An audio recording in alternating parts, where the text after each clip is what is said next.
সংবাদ সবাইকে স্বাগত জানাচ্ছি। আমি ফিরোজ তোহা। শুরুতেই সংবাদ শিরোনাম জানিয়ে দেব এই মুহূর্তে হাতে পাওয়া সর্বশেষ গুরুত্বপূর্ণ আপডেট বাংলা সংবাদ। শুরুতেই থাকছে নির্বাচন বিলম্বিত হলে আগাছা জন্ম নিতে পারে গোলাম পরোয়ার।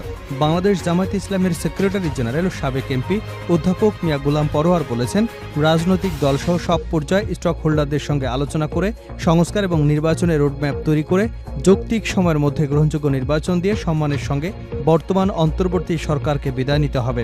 কেননা বছরের পর বছর নির্বাচন বিলম্বিত করলে আগাছা জন্ম নিতে পারে, বিশৃঙ্খলা সৃষ্টি এবং তৃতীয় শক্তির উদ্ভব হতে পারে।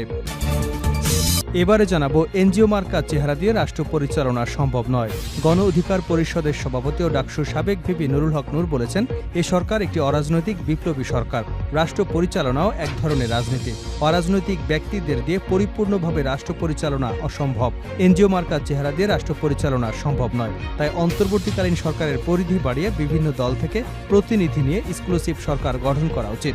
অন্যথায় রাজনৈতিক দলগুলোর সঙ্গে দূরত্ব থাকলে 2 বছর বলা হলেও এ সরকার 6 মাসও টিকবে কিনা মুশকিল হয়ে যাবে। জানাবো, ময়মনসিংহে রাজনৈতিক সামাজিক সম্প্রীতি বিনষ্টকারী, গুম, খুন ও চাঁদাবাজিতে জড়িতদের অবিলম্বে গ্রেপ্তার ও বিচারের দাবিতে পদযাত্রা অনুষ্ঠিত হয়েছে। দুপুরে সচেতন নাগরিক সমাজের ব্যানারে ময়মনসিংহ কৃষ্ণচূড়া চত্বর থেকে এ পদযাত্রা শুরু হয়। এবারে থাকছে 40 লাখ শ্রমিককে টিসিবির পণ্য দেবে সরকার, শ্রম উপদেষ্টা। শিল্প এলাকায় 40 লাখ শ্রমিককে টিসিবির ন্যায্য মূল্যে পণ্য দেবে সরকার।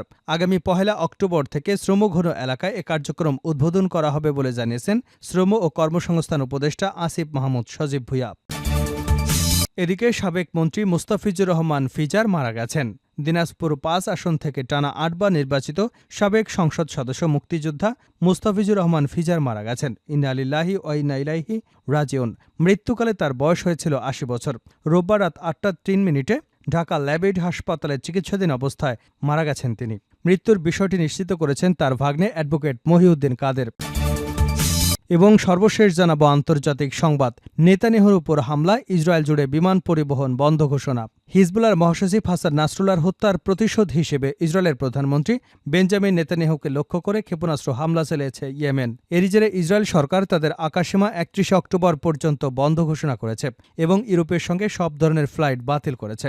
এতক্ষণ শিরোনাম শুনছিলেন, এবার বিস্তারিত। প্রিয় দর্শক, আপনি যদি এই চ্যানেলে নতুন হয়ে থাকেন, ভিডিওটি দেখতে দেখতে চ্যানেলটি সাবস্ক্রাইব করে আমাদের সঙ্গে থাকুন। আর এই ভিডিও সম্পর্কে আপনি আপনার মূল্যবান মতামতটি কমেন্ট বক্সে জানিয়ে দিন। আর হ্যাঁ প্রিয় দর্শক, জানিয়ে দিন ভিডিওটি কোথা থেকে দেখছেন। নির্বাচন বিলম্বিত হলে আগাছা জন্ম নিতে পারে গোলাম পরোয়ার। বাংলাদেশ জামায়াতে ইসলামের সেক্রেটারি জেনারেল ও সাবেক এমপি অধ্যাপক মিয়া গোলাম পরোয়ার বলেছেন, রাজনৈতিক দলসহ সব পর্যায়ের স্টক হোল্ডারদের সঙ্গে আলোচনা করে সংস্কার এবং নির্বাচনের রোডম্যাপ তৈরি করে যৌক্তিক সময়ের মধ্যে গ্রহণযোগ্য নির্বাচন দিয়ে সম্মানের সঙ্গে বর্তমান অন্তর্বর্তীকালীন সরকারকে বিদায় নিতে হবে। কেননা বছরের পর বছর নির্বাচন বিলম্বিত করলে আগাছা জন্ম নিতে পারে, বিশৃঙ্খলা সৃষ্টি এবং তৃতীয় শক্তির উদ্ভব হতে পারে।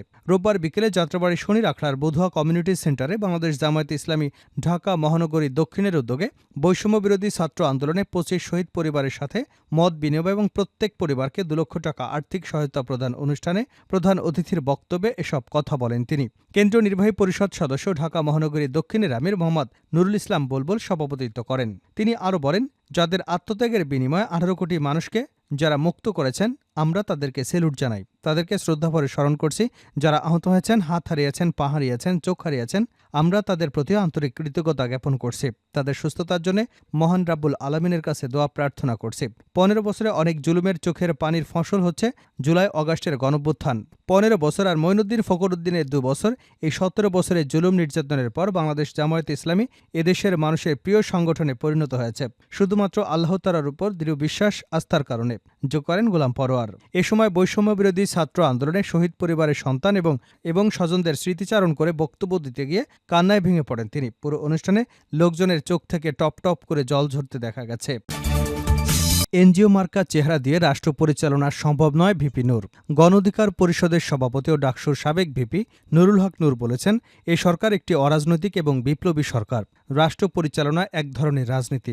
অরাজনৈতিক ব্যক্তিদের দিয়ে পরিপূর্ণভাবে রাষ্ট্র পরিচালনা অসম্ভব। এনজিও মার্কা চেহারা দিয়ে রাষ্ট্র পরিচালনা সম্ভব নয়। তাই অন্তর্বর্তী সরকারের পরিধি বাড়িয়ে বিভিন্ন দল থেকে প্রতিনিধি নিয়ে ইনক্লুসিভ সরকার গঠন করা উচিত। অন্যথায় রাজনৈতিক দলগুলোর সঙ্গে দূরত্ব থাকলে 2 বছর বলা হলেও এই সরকার 6 মাসও টিকতে পারবে না। তিনি আরও বলেন, 2 বছরের জন্য একটা জাতীয় ঐক্যমতের সরকার প্রয়োজন, যারা কাঠামোগত পরিবর্তন এনে মানবিক রাষ্ট্র গড়ে তুলবে।